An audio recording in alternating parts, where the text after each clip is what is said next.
விஜய் படத்தோடு ஒரு படம் மோதுது அப்படின்னா அது வந்து ஒன்று ரஜினி படமாக இருக்கணும், இல்லைன்னா அஜித் படமாக இருக்கணும்.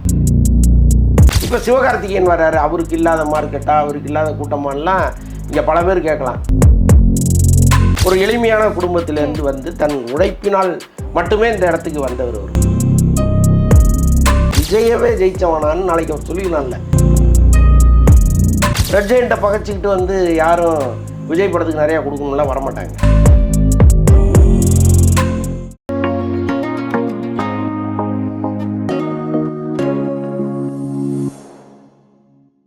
ஜெம் சினிமாஸ் நேயர்களுக்கு வணக்கம். நான் உங்கள் விஜய் ஸ்ரீஜா. இன்னைக்கு நம்ம கூட வலைப்பேச்சு சந்தனன் சார் இருக்காரு. இவர்கிட்ட சினிமா சம்மந்தப்பட்ட கேள்விகளை கேட்கலாம் வாங்க. வணக்கம் சார். வணக்கம்.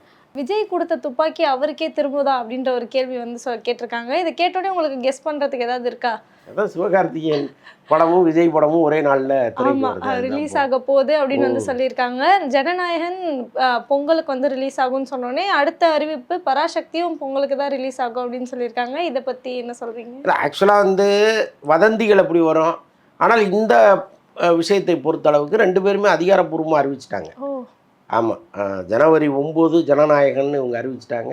அவர் பொங்கலுக்கு வரும்னு சொல்லியிருக்காரு. பொங்கலுங்கிறது அதுலேருந்து ஒரு 3 நாள் கழித்து பொங்கல் வருது. அப்போ ஒரு 3 நாள் கேப்பில் சிவகார்த்திகேயன் படம் வருது. பட் விஜய் படத்தோடு ஒரு படம் மோதுது அப்படின்னா அது வந்து ஒன்று ரஜினி படமாக இருக்கணும், இல்லைன்னா அஜித் படமாக இருக்கணும். அதுதான் தாங்கும்.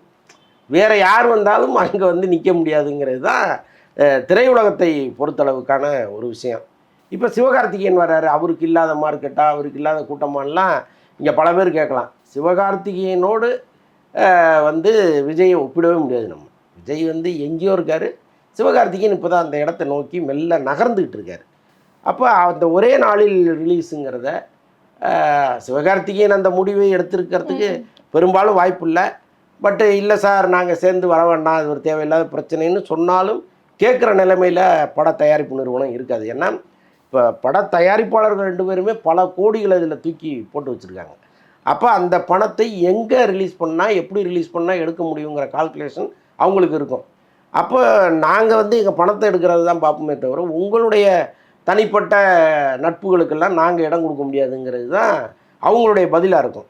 அப்போ சிவகார்த்திகேயன் நாங்கள் ஃபைட் பண்ணாரா இல்லையாங்கிறதெல்லாம் ஒரு பக்கம் இருந்தால் கூட, ஒருவேளை நாளைக்கு வந்து ஜனநாயகனோட பராசக்தி ரொம்ப நல்லா இருந்து அந்த படம் ஓடிடுச்சுன்னு வைங்களேன், விஜயவே ஜெயிச்சவனான்னு நாளைக்கு அவர் சொல்லிக்கலாம்ல. ஸோ அது கூட ஒரு வாய்ப்பாக இருக்கலாம். பட் என்ன இருந்தாலும் விஜயினுடைய தோல்வி படமே வந்து பட்ஜெட்டை ரெக்கவரி பண்ணிடும்.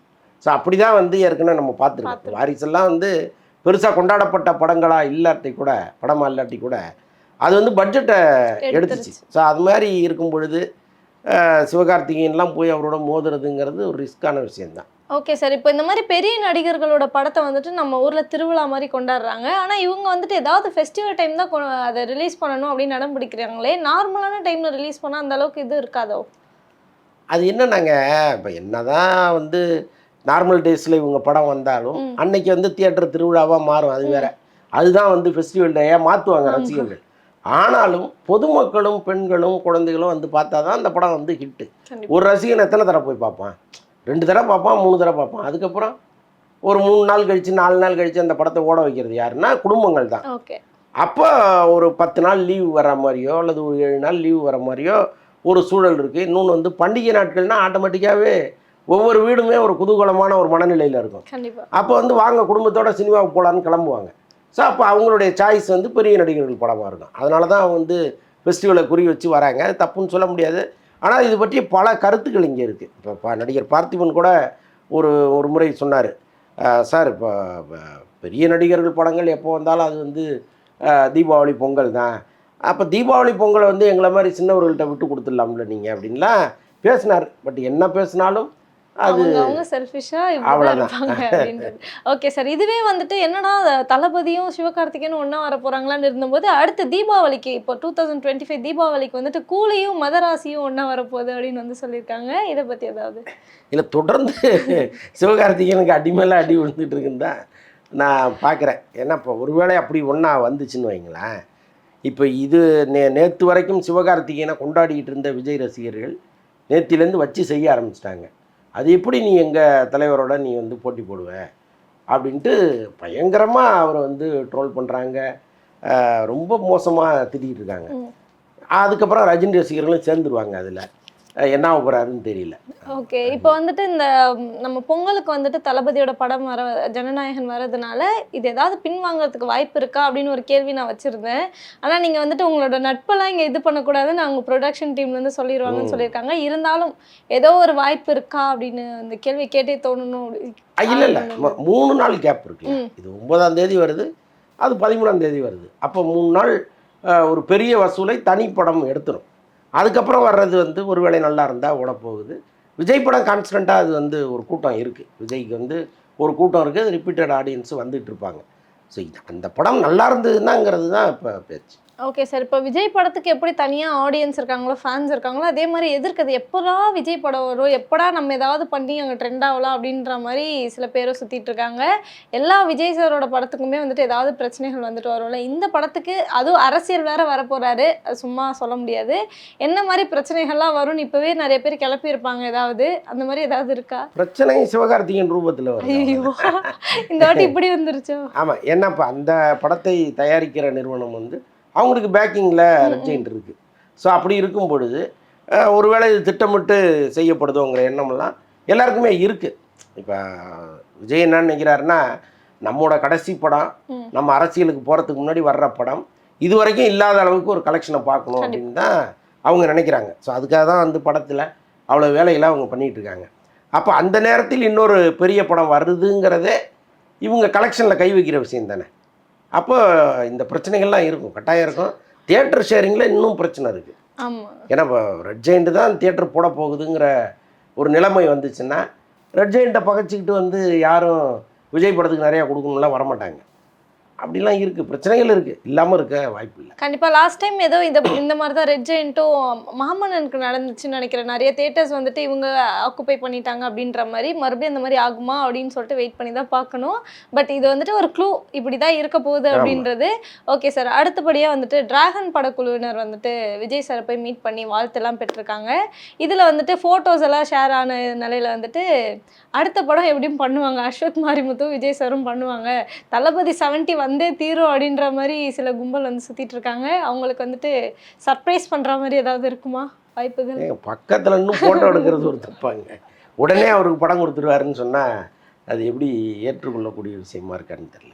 ஒரு வெற்றி படம், அவங்க வந்து விஜயை சந்தித்து வாழ்த்து பெறணும்னு நினைக்கிறாங்க, வாங்க சார்னு கூப்பிட்றாரு, அவ்வளோதானே. இதில் வந்து அஸ்வத் மாரிமுத்துக்கு விஜய் படம் பண்ணுவார் அப்படின்னா ஏற்கனவே அவரோட ஃபோட்டோ எடுத்தவங்களாம் இருக்காங்க. இப்போ அவங்கெல்லாம் என்றைக்கு வருவாங்க? ஸோ அப்படி கிடையாது. அவர் வந்து 69 தான் என் கடைசி படம்னு சொல்லிட்டாரு. அங்கே அரசியலுக்கு போய் ஒருவேளை அங்கே ஒரு நினைத்த மாதிரி ஒரு லைஃப் இல்லைன்னா திரும்ப சினிமாவுக்கு வருவார். அன்னைக்கு தான் அதை பற்றி யோசிப்பார். அன்னைக்கு அஸ்வத் மாரிமுத்து எங்கே இருக்காருன்னு யாருக்கும் தெரியாதுல்ல. ஒருவேளை அங்கே இருக்கலாம் அல்லது இங்கேயும் இருக்கலாம், நமக்கு என்ன தெரியும். Okay sir. இப்போ வந்துட்டு நம்ம டிராகன் படம் பற்றி பேசுகிறோம் அப்படின்னா கண்டிப்பாக பிரதீப் ரங்கநாதன் பற்றி பேசியே ஆகணும். ஒரு குட்டி டைரக்டராக ஆரம்பித்து இப்போ வந்துட்டு சிவகார்த்திகேயன் எப்படி எல்லாம் ஸ்டார்டிங்கில் பார்க்க ஆரம்பித்தாங்களோ அந்த மாதிரி பிரதீப் ரங்கநாதனை பார்க்க ஆரம்பிச்சிட்டாங்க. அவ்வளோ ஃபேன் பேஸ் இருக்குது அவருக்கு. அவ்வளோ படங்கள் வந்துட்டு நல்லா வந்துட்டு சூப்பராக நடிக்கிறாரு, நிறைய விஷயங்கள் நல்லா க்ரியேட்டிவாக பண்ணுறாரு. எப்படி இவங்களை பிடிக்கணும், அவர் பிடிச்சிட்டாரு அப்படின்னு சொல்லிட்டு தளபதி சொல்லுவார்ல சிவகார்த்திகேயன், அதே இதுவே இவரும் பண்ணிட்டு இருக்காரு. அவரோட 4வது படம் வந்துருச்சு. நம்ம ஸ்டார்டிங்லேருந்து அவரை பார்த்தோன்னா அவரோட க்ரோத் வந்துட்டு ரொம்ப சூப்பராகவே வந்துட்டு இருக்கு. அவரை பற்றி ஏதாவது பேச முடியுமா? இல்லை, அதுதான் இப்போ அவரை மாதிரி உள்ளவர்களுடைய வெற்றி வந்து நமக்கு ஆட்டோமேட்டிக்காக ஒரு சந்தோஷத்தை கொடுக்கும். என்னென்னா, ஒரு எளிமையான குடும்பத்திலேருந்து வந்து தன் உழைப்பினால் மட்டுமே இந்த இடத்துக்கு வந்தவர். அவருடைய திறமையினால் மட்டுமே இந்த இடத்துக்கு வந்தவர். என்னென்னா, இப்போ தனுஷ் வந்த மாதிரி தான். இப்போ சிவகார்த்திகேயனாவது அவர்கிட்ட ஒரு சாமிங் இருக்குது, அவர்கிட்ட ஒரு ஏதோ ஒன்று இருக்கும். பட் தனுஷ்கிட்டலாம் அப்படி இல்லை, பிரதீப் ரங்கநாதன்லாம் அப்படி இல்லை. அவங்க எல்லாமே இந்த பார்க்க பிடிக்க வச்ச ரகம் அவங்க.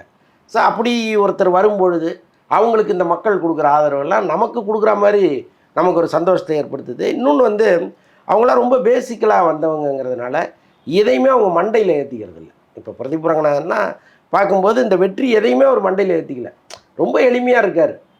பெரிய பந்தா பண்ணிக்கிட்டு அப்படியே வந்து அதெல்லாம் இல்லை அவர்கிட்ட. அதுவே ரொம்ப மகிழ்ச்சியாக இருக்குது பார்க்குறது. Okay sir. நிறைய விஷயங்கள் ரொம்ப இன்ட்ரெஸ்டிங்காக சொன்னீங்க. ரொம்ப நன்றி சார். நன்றி.